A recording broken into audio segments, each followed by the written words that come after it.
You're listening to New Hampshire Has Issues, and I am your host, Liz Canada. Every day this week, there's a new Minisode with a candidate running for the 1st Congressional District here in New Hampshire. I have a lot more detail about these conversations in the primary prep episode in case maybe you missed it or if you need some reminders. Quick overview, though. For each of these Minisodes, there are 2 rules. Rule number 1. The candidate gets 3 minutes to answer each question.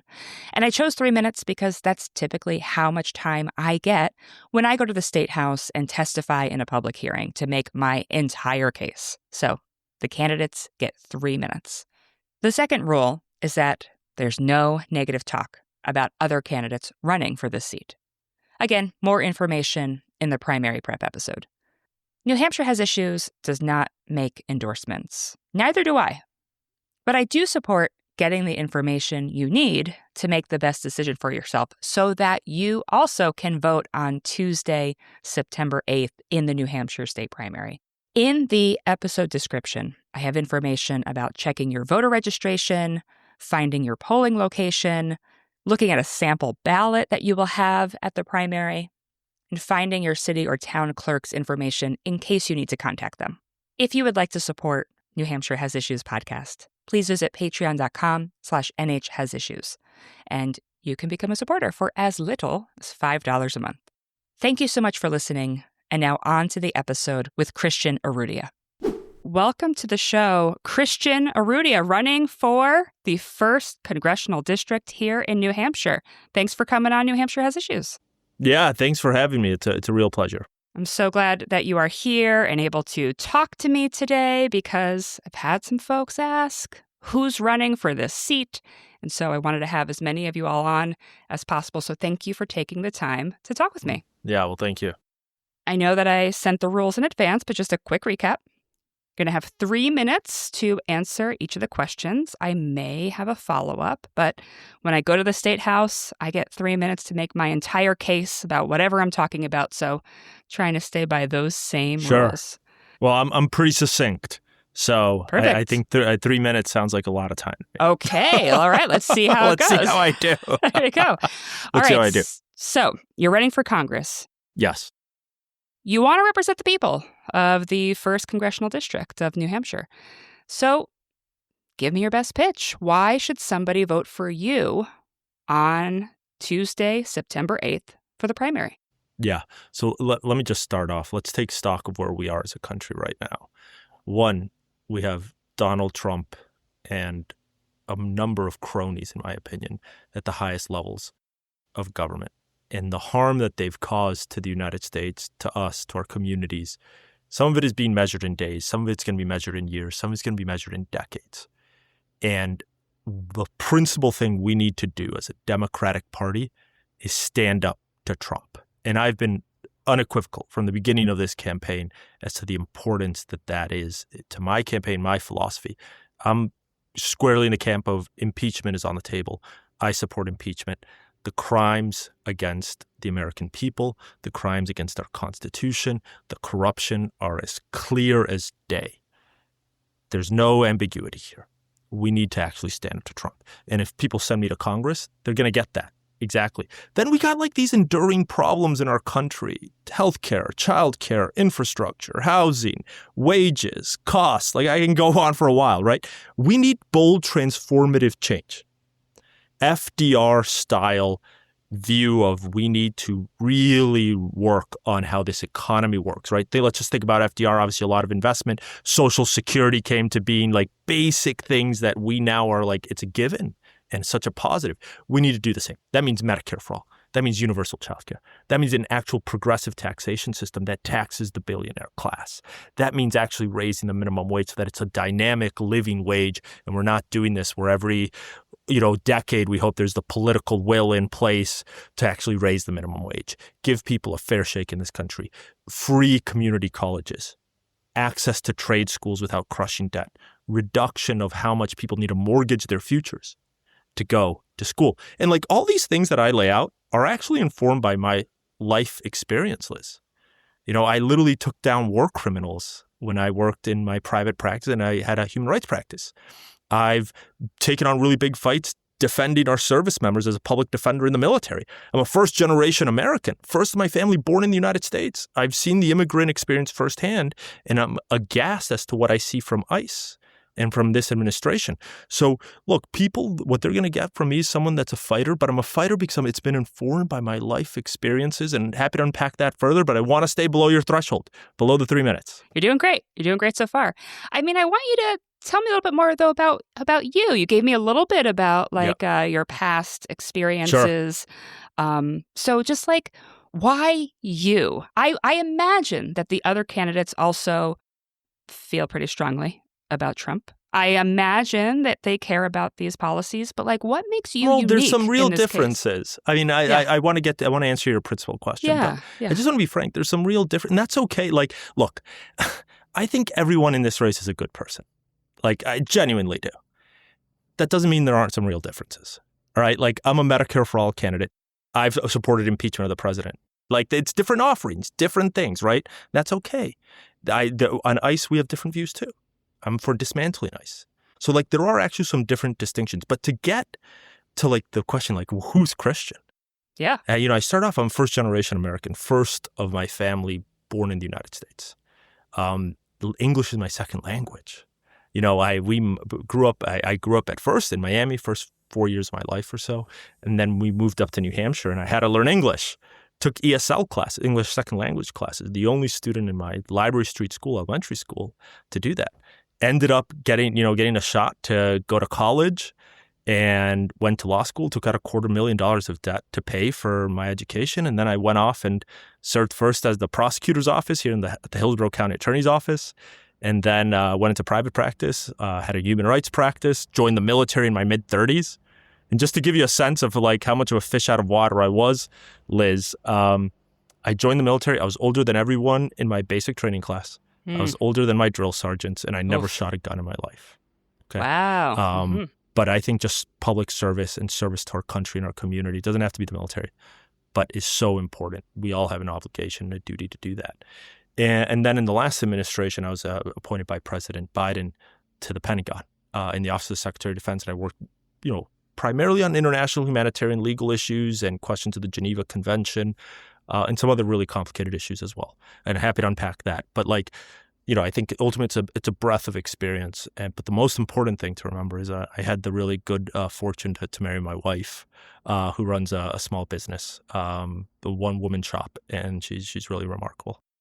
All right, that's helpful to get a little bit more about you personally, professionally, background, and so forth. So thank you for that. Yeah. All right, so you talked about some of the issues and policies earlier, but I'll ask the question anyway. Sure. This podcast is called New Hampshire Has Issues.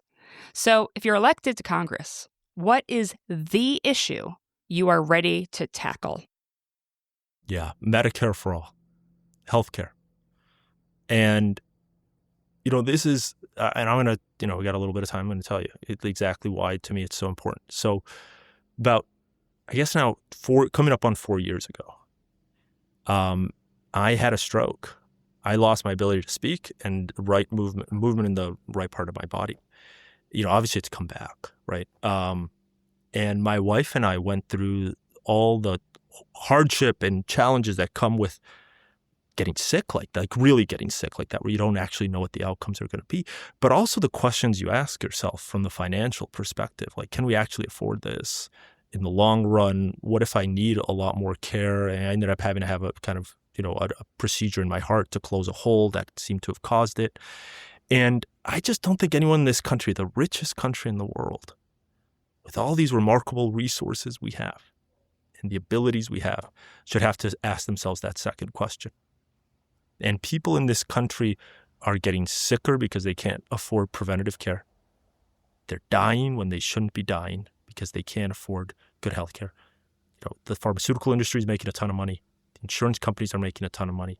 And there's nothing that just pisses me off more, frankly, because I don't think people are getting a fair shake. Medicare for all, universal health care is the best way to do it. And to anyone that says we can't do it, all of our peer countries have figured it out. We definitely can do it in America. Okay, so my follow-up to that is, how are you going to do it? People have been proposing this for a while and talking about it.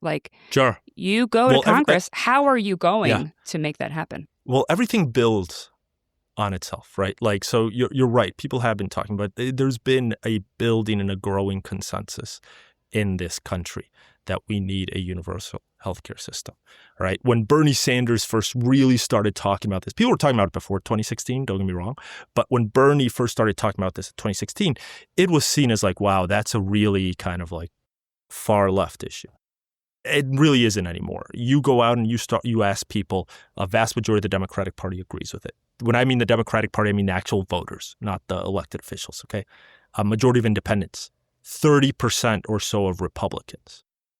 Because the thing is, everyone's seen how broken our healthcare system is and how awful the outcomes are. So I start off a emerged consensus.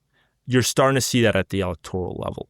I think there's a real sense, okay, like the Affordable Care Act was good, but it has some problems. It's been diluted by the Supreme Court by one decision primarily that they made, and by certainly decisions that this administration is making right now. So there is a growing consensus. And this is the thing, Medicare right now, it works pretty well. It's not perfect.